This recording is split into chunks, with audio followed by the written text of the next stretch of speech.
Bom dia, pessoal.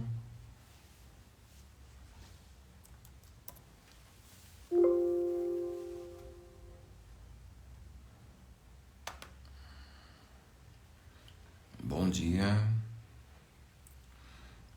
Olá. Vamos entrando. Já vamos começar.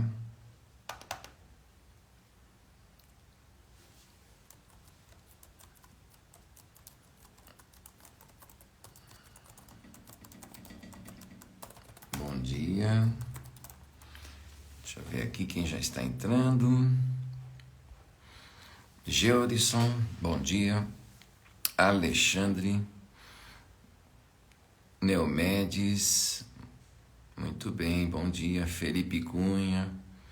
Fábio Professor Mariano. Moacir Petrocelli, mais gente. Que menino que madruga, hein? Moacir, acabei de ver que você vai fazer uma live aqui com a Maria Isabel, dia 13, sobre aspectos importantes aí do no extrajudicial, com essas mudanças da lei que alterou a lei de 6.15, né? A lei 14.382. Muito bem, vou tentar acompanhar. Será amanhã, né? Dia 13. Não vi ainda direito o horário. Bom dia, Carbone. Diego, muito bem. Vamos lá, pessoal. Eu queria ver com vocês hoje um tema, né? Que é ainda sobre os jeitos de estudar, né?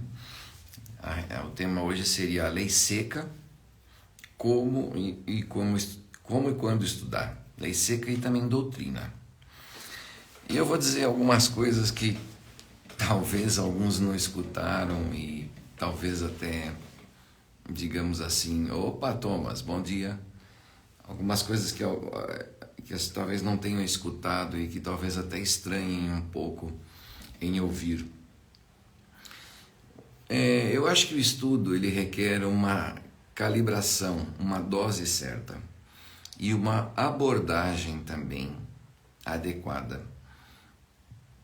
Um estudo para você ir bem numa graduação, ele é feito normalmente de um jeito, né? Vocês passaram pela faculdade e sabem o que funciona, o que dá certo para vocês. Um estudo de uma pós-graduação, ele já é bem diferente. Sobretudo exige muito mais leitura, né? Você numa graduação, prestando atenção numa aula, conhecendo ali já os professores e vendo os pontos que eles chamam a atenção, até vendo aquilo que já foi pedido em outras provas, em provas anteriores, e normalmente as pessoas não fazem isso na graduação. Você tem uma noção do que vai ser solicitado, do que vai ser pedido. Olá, Marcelo, bom dia. Mas na pós-graduação a coisa é diferente. Você tem que ler muito material, ler, entender, resumir, enfim. E também escrever, né? Para fazer uma apresentação, para fazer um trabalho escrito. E no concurso não é diferente. O concurso tem uma pegada diversa de uma graduação, de uma pós-graduação. E também existem peculiaridades, não que são totalmente diferentes, mas existem peculiaridades nas várias provas das diferentes fases. Sim. A gente fala, estou estudando para a primeira fase, estou estudando para a fase escrita, estou estudando para a fase oral.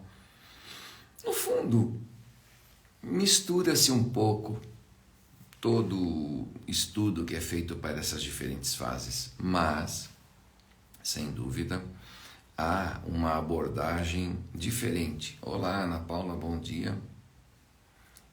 Há uma abordagem diferente em cada uma das fases. Numa fase escrita, onde você tem provas, numa fase preambular, onde você tem as provas sem consulta, baseado apenas na sua memorização, você tem que privilegiar essa memorização, esse treino e muita leitura e muita memorização, tanto da lei seca, quanto principalmente das normas.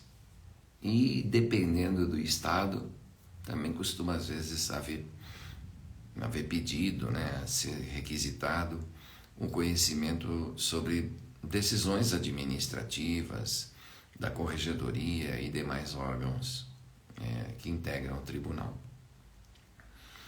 Então você tem isso na primeira fase. Na segunda fase é uma prova que você tem consulta, mas você tem peças práticas para fazer. E aí, bom dia, Sueli, para as peças práticas você precisa treinar, porque não tem jeito, não se trata às vezes da peça ser fácil, ser difícil, mas muitas vezes de você ter familiaridade mínima com aquilo. É comum você pegar alguém que trabalha num cartório com experiência, com capacidade, e quando tem que fazer uma peça nova, às vezes até uma peça simples, bate uma insegurança e ele quer dar uma olhada, quer ver na peça que outra pessoa já fez a respeito daquilo. Mas por quê? Ele não sabe?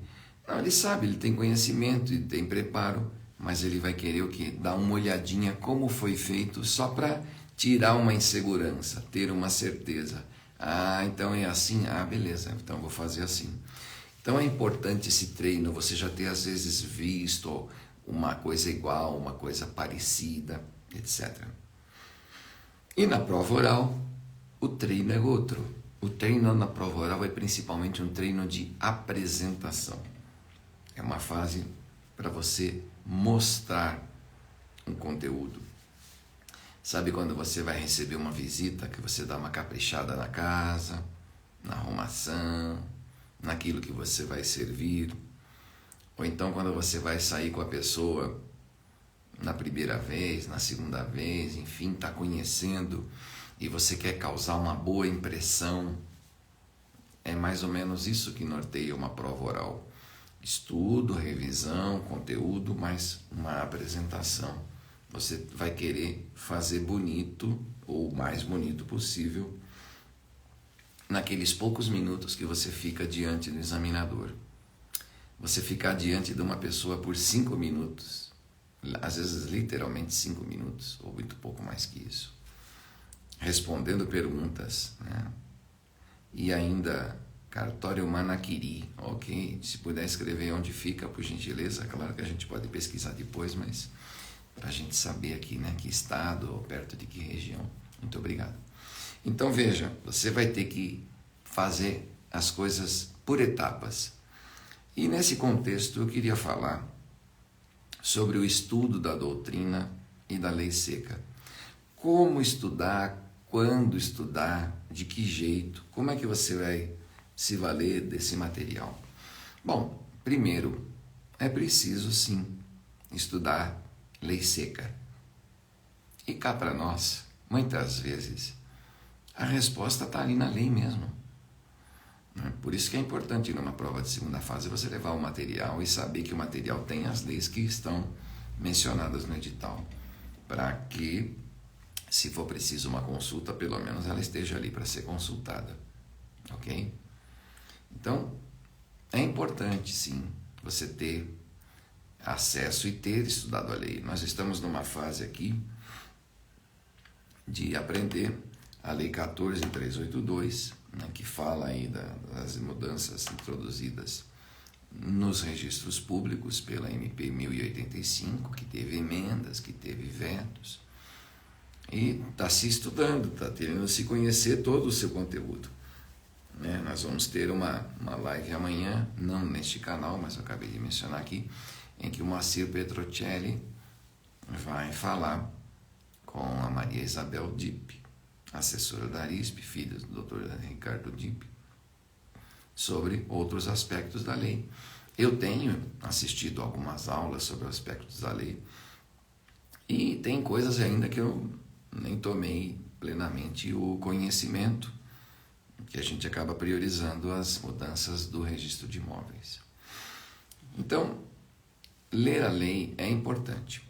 E ler a lei não tem muito segredo. É uma coisa que você vai fazer com calma, não só por uma leitura meramente literal dela, mas procurando também fazer uma interpretação sistemática com base em outras fontes jurídicas, sejam outras leis, seja a doutrina, seja a jurisprudência, tudo vai tendo novas interpretações. Veja que nós temos uma súmula 377 do Supremo que não teve a sua redação mudada, é aquela que contempla a comunhão dos bens adquiridos pelas pessoas casadas pelo regime da separação legal. Mas essa súmula, ela está sendo interpretada de uma forma um pouco diferente agora. Ela está fazendo com que a presunção, digamos, de esforço comum para levar a essa comunhão, ela deixe de ser uma presumida, né? Esse esforço comum deixa de ser presumido e agora está se entendendo que esse esforço comum tem que ser o quê? Demonstrada. Então, muda o entendimento com o tempo e você precisa saber. Bom dia, Maria. Então, eu diria que você precisa, sim, entender a lei, ler a lei, reler, procurar ver os professores que já estudaram mais, que já interpretaram aquilo para interpretar corretamente. Bom dia, Vânia. E fazer isso repetidas vezes. O conhecimento de uma lei vem do seu estudo e principalmente também da sua revisão. Se você pegar... eu queria saber o que é importante para mim, né, da Lei 14.382. Bom, você quer saber o que é importante? Aí vem uma pergunta. Você já leu a lei na íntegra? Alguns sim, alguns vão dizer que... Bom dia, Miguel. Alguns vão dizer que não, outros que leram parte. Eu atuo numa área, li sobre uma área, não li sobre outra. Essa parte de incorporação, né, condomínio, edilício, eu já não olhei tanto porque eu não atuo nisso. Tudo bem, mas é importante, digamos assim... Olá, Priscila. É importante você ler a lei e ler mais que uma vez. Não é raro quando você lê por uma segunda vez ter uma outra percepção, uma outra compreensão que no momento inicial não teve. Ainda mais em se tratando de uma novidade em vários aspectos. Temos aí o SERP, o Registro Eletrônico, que tem aspectos novos, né? Que se criou agora, a modalidade eletrônica não é exatamente 100% nova, mas foram dados passos importantes.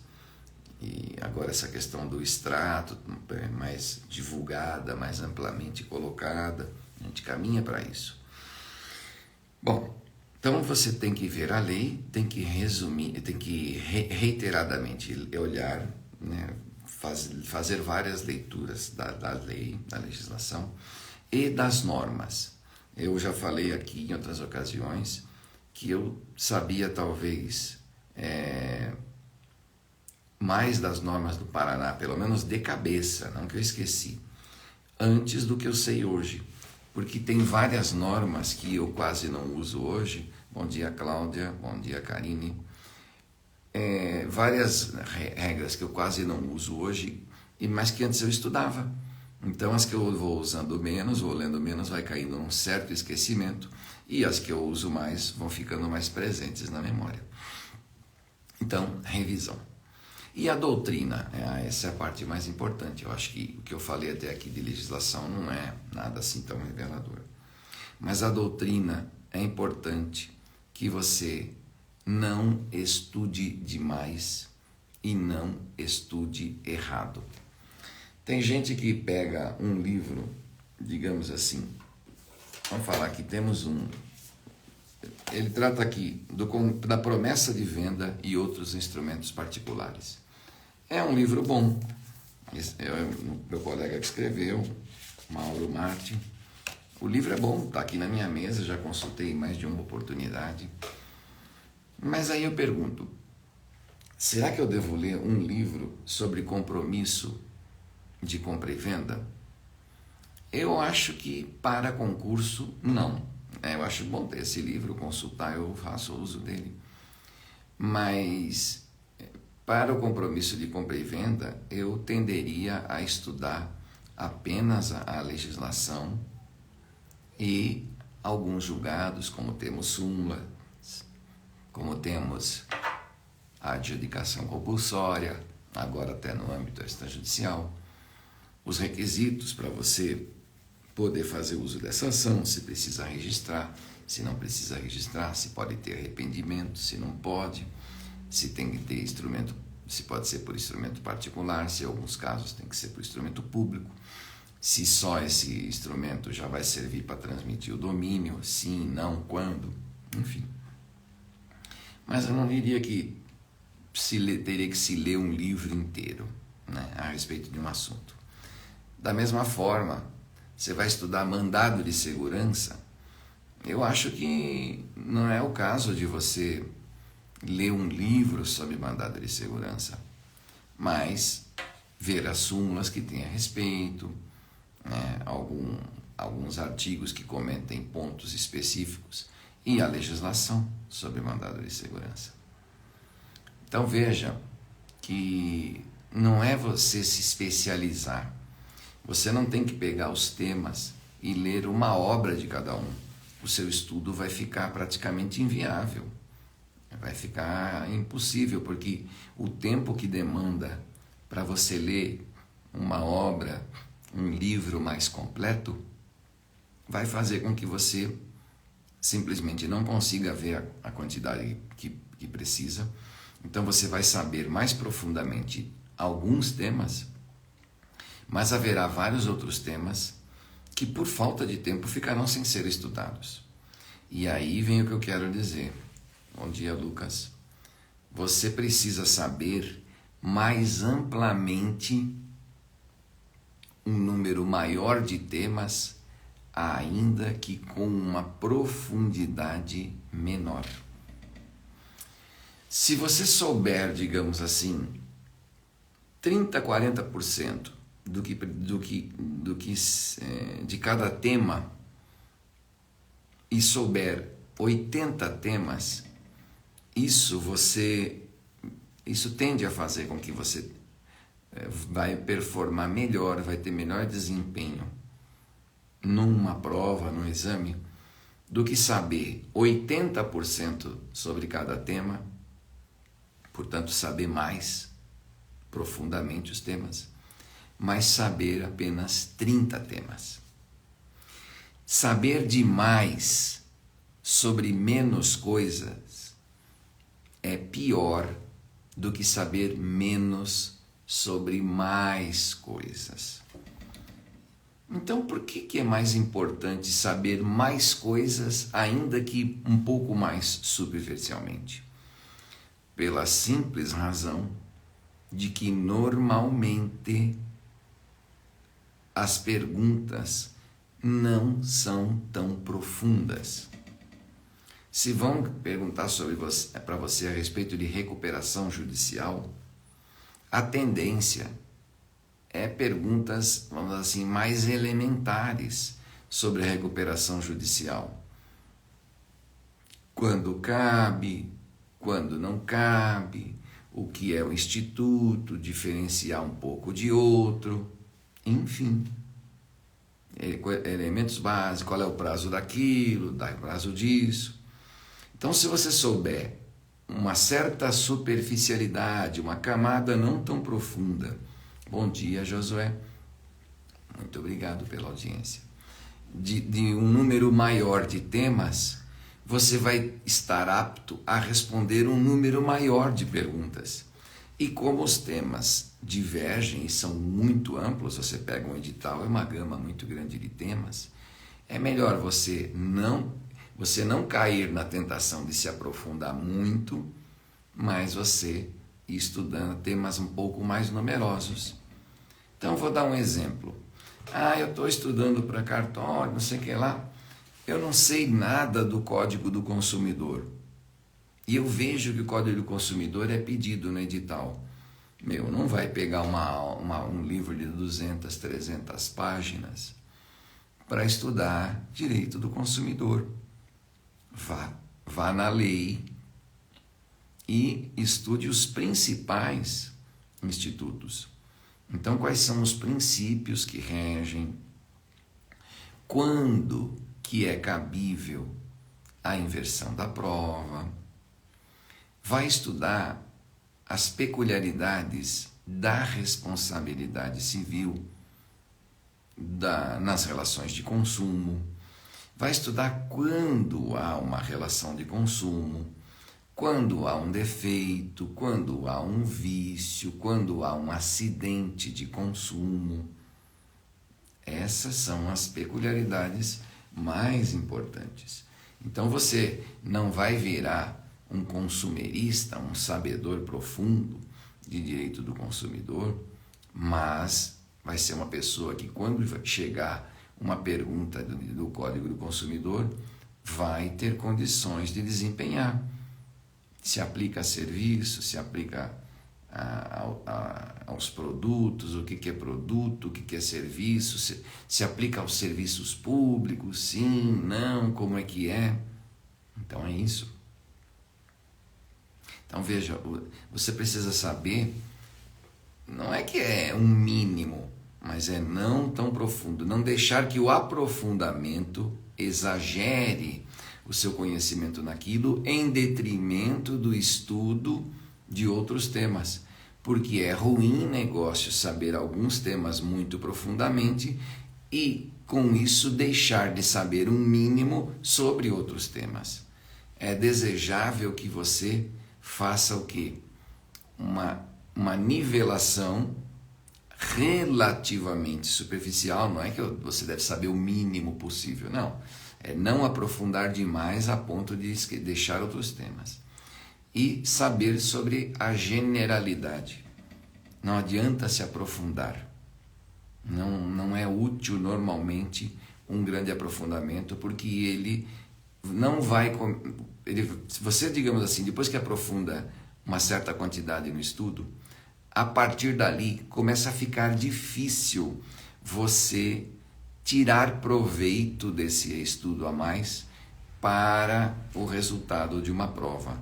Não estou aqui contra o estudo. Se você tem mais tempo, se você gosta de um certo tema, ou se tem dificuldade num certo tema e quer recorrer a outras fontes, quer fazer mais estudos para que possa dominar aquele assunto, saber melhor, conseguir entender, tudo bem. Mas cuidado, não é? Bom dia, Ricardo. Cuidado para você não ficar estudando demais um determinado tema, às vezes até um tema que você já sabe o suficiente, e com isso meio que fugir, não encarar e não estudar outros temas que são necessários. Então, os livros, por exemplo, acho que isso é importante que eu vou dizer agora. Os livros, existem aí coleções, livros profundos, que ensinam bastante, que tem vários aspectos abordados, são livros completos. Não, eu diria que não vai valer a pena para o concurso você estudar tão profundamente nesses livros. Se você pegar o que a gente chama de alguns manuais, então, por exemplo, aqui, existem excelentes livros de RCPN e existe um livro mais básico, olha aqui, Coleção Cassetari, né? Tem aqui Registro Civil das Pessoas Naturais, esse aqui é o volume 2. Ele vai já dar uma boa base para você conseguir ir bem numa prova. Eu não estou fazendo propaganda desse livro especificamente, embora não é segredo que eu elogio, falo bem. Mas o que eu quero dizer é o seguinte, às vezes é melhor um livro relativamente superficial, não tão profundo, não tão denso num determinado assunto, do que um livro dedicado, sabe? Você vai ler um livro só sobre a respeito do nome. É um tema importante? É É legal você saber nome, a história do nome, todos os aspectos? É claro que é.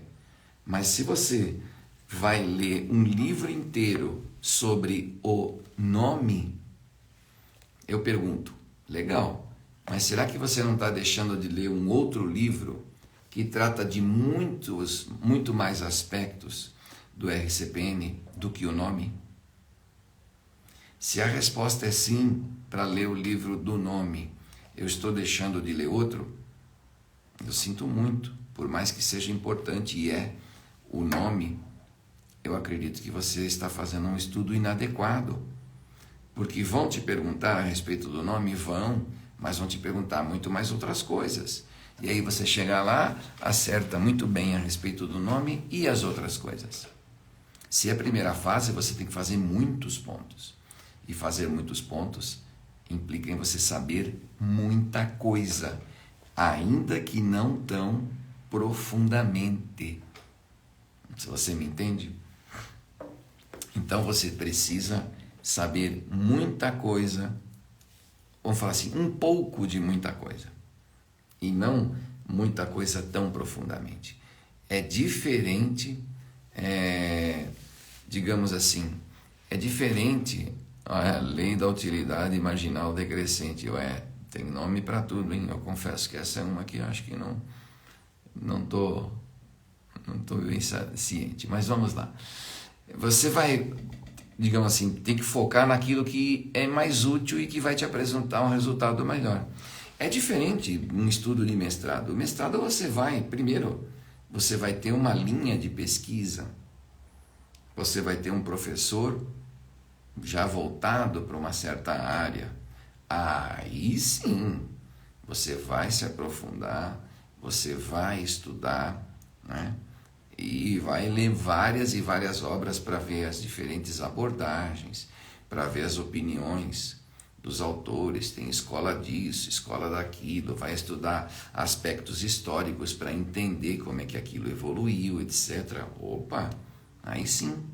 Então o Josué, que nos dá a honra de sua presença aqui nessa live, tem um livro bem escrito a respeito da arrematação, né? A respeito dessas alienações feitas de forma judicial e os seus efeitos no registro civil. Então vem a questão de saber se é uma aquisição originária ou derivada, só daí já decorrem vários aspectos. É bom você ler o livro dele? Claro que é. Na íntegra eu não o li ainda, mas fiz várias consultas. Bom dia, Marcelo. Mas, se você tiver os entendimentos mais recentes da Corregedoria, os últimos julgados a respeito desse tema, já vai facilitar bastante. Então, tudo depende da profundidade com que você estudar, porque isso vai influir em quanto você vai poder aprender. Se eu aconselhar você a estudar, né, obras complexas, obras abrangentes, grandes, como Pontes de Miranda e outros autores, não é isso que vai te fazer a passar. É claro que é muito bom você ter esse conhecimento, mas pega o manual.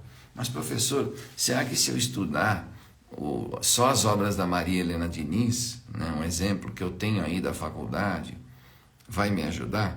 Olha, sem dúvida você vai saber bastante de direito civil, tem que estar atento para eventualmente alguma coisa que tenha mudado. Pode ser que os livros dela não tenham uma atualização tão boa, não sei, mas é importante você saber tudo, mas desse tudo um pouco, não deixar que o estudo aprofundado demais te prejudique.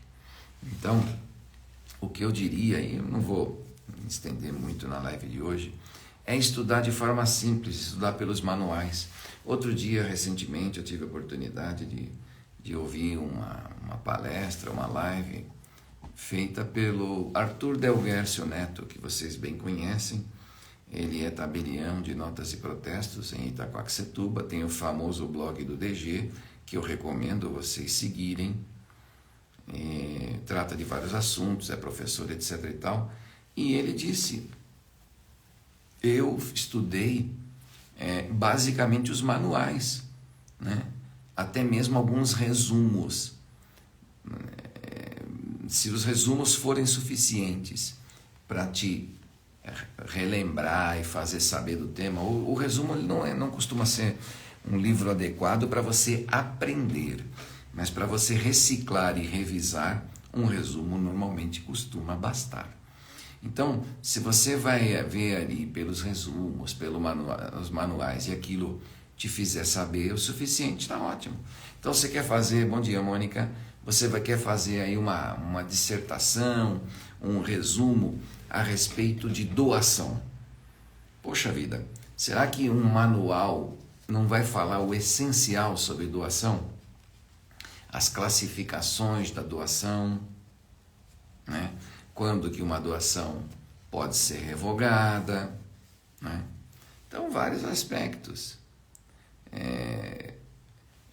Doação remuneratória, doação feita em contemplação de casamento futuro, né? As cláusulas que podem ter numa doação, cláusula de reversão, poderá ter uma inalienabilidade, uma impenhorabilidade, uma incomunicabilidade, né? A forma que a doação tem que ter, né? Se pode uma doação ser verbal, se tem que ser escrita. Então, o básico, digamos assim, que costuma te salvar a respeito da doação, pode ser sabido e conhecido com um simples manual. Então, você não precisa estudar um livro de doação. É bom saber doação assim, mas não precisa. Testamento. Existem livros inteiros sobre testamento, mas vão perguntar para você alguns aspectos do testamento. Quando ele pode ser invalidado, né? Estudar a sua revogabilidade, quando ele vai perder eficácia, testamento rompido, os tipos de testamento, as formalidades, quem pode fazer um, quem não pode fazer outro. Isso é que vão te perguntar. Então, você vai precisar saber testamento? Sim, mas não vai precisar saber tudo, saber tanto, saber tão profundamente. Bom dia, Marcelo. Então é isso. Você pegue o manual, acerte a profundidade e não exagere, perdendo tempo estudando aprofundadamente temas que vão impedir de você conhecer outros. Por quê? É bom estudar? Claro, é bom saber profundamente temas, sim, eu não estou contra o estudo.